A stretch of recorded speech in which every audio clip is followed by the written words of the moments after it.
Assez souvent, vous avez le sentiment d'avoir échoué, n'est-ce pas?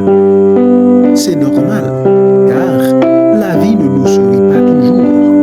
Mais, après avoir regardé cette vidéo, je vous garantis, votre vie changera. Vous pouvez savoir à l'avance si une personne aura du succès ou non, simplement en observant si lorsqu'elle échoue, elle pense d'abord que c'est de sa faute, au lieu de mettre la faute sur les autres. Si cette personne se dit « j'ai échoué à cause des autres », alors elle n'a aucune chance d'y arriver. Si vous réussissez, chaque erreur que vous aurez faite fera partie de votre légende. Si vous échouez, vous pourrez tout jeter à la poubelle. Tout le monde fait des erreurs. Tout le monde rencontre des problèmes. Et très peu de personnes sont prêtes à vous écouter. Mais le jour où vous aurez du succès, là les gens commenceront à vous écouter. « Ouais, mais tu es génial !» Non, je ne suis pas si génial. Je suis né dans une famille issue de la classe moyenne. J'étais très mauvais à l'école.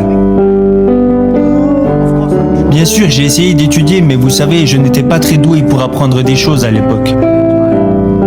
Alors, j'ai été recalé pour des petits boulots. Je n'ai pas réussi à aller à l'université. J'ai été recalé à l'entrée des grandes écoles. Mais je n'ai jamais abandonné.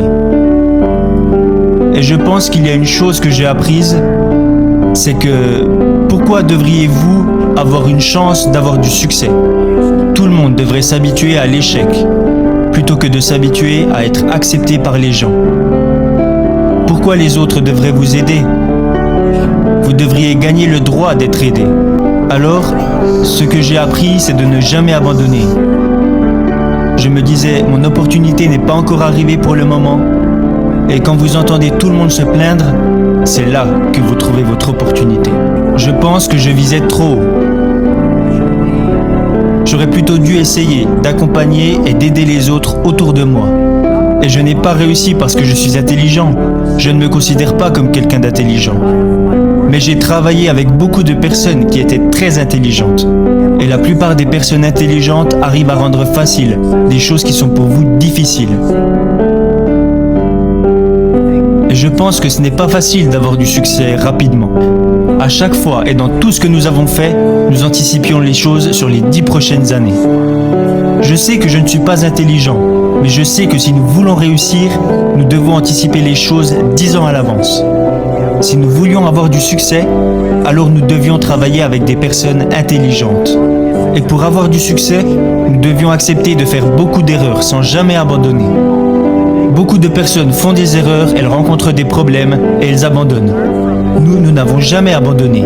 Nous avons plutôt appris de nos erreurs. Le message, l'expérience et le conseil que j'aimerais partager avec vous est que vous pouvez savoir à l'avance si une personne aura du succès ou non, simplement en observant si lorsqu'elle échoue, elle pense d'abord que c'est de sa faute, au lieu de mettre la faute sur les autres. Si cette personne se dit « j'ai échoué à cause des autres », alors elle n'a aucune chance d'y arriver. Les personnes qui échouent et qui disent « c'est de ma faute, je n'ai pas fait ça correctement, j'aurais dû m'y prendre autrement », ce type de personnes ont une chance d'y arriver. Alors j'ai beaucoup appris des personnes qui échouent.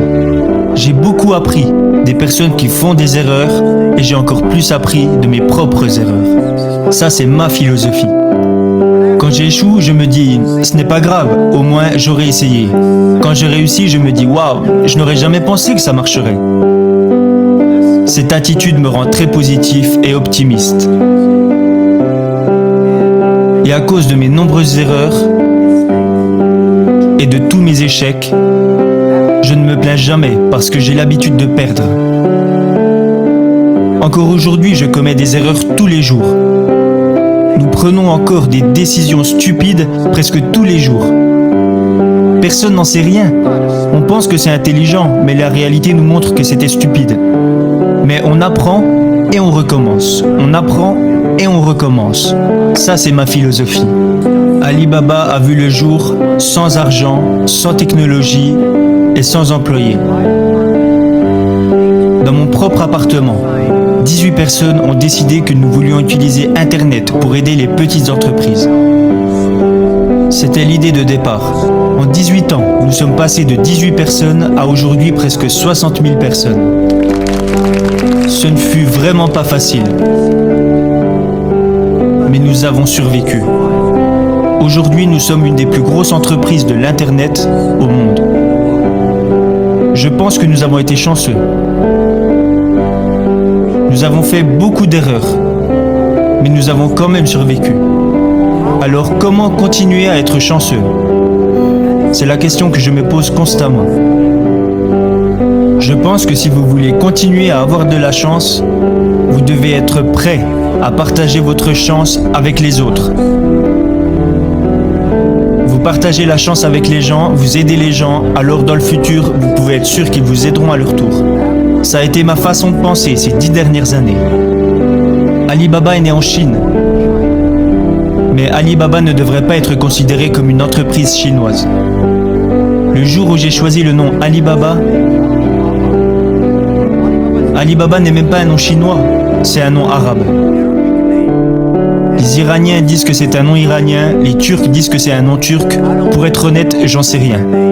Ce nom fait référence au conte Alibaba et les 1001 erreurs, ou Alibaba et les 1001 nuits, comme l'histoire. Nous voulions faire de cette entreprise une entreprise qui a vu le jour en Chine au service du monde, au service de toutes les jeunes entreprises de la planète. Chaque siècle a ses entreprises. Microsoft et IBM étaient les entreprises phares du siècle dernier.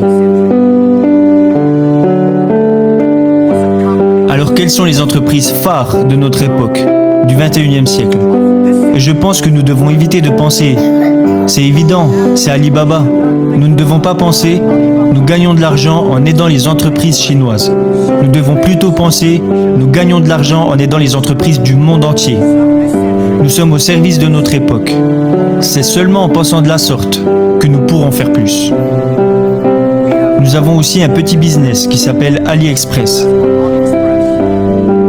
Peut-être que pour vous, AliExpress est une grosse entreprise, mais au sein de notre propre compagnie, AliExpress représente moins de 1% de notre chiffre d'affaires.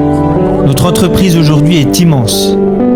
Comparé à ce que nous étions hier, nous sommes immenses, mais comparé à ce que nous serons demain, nous sommes encore des bébés.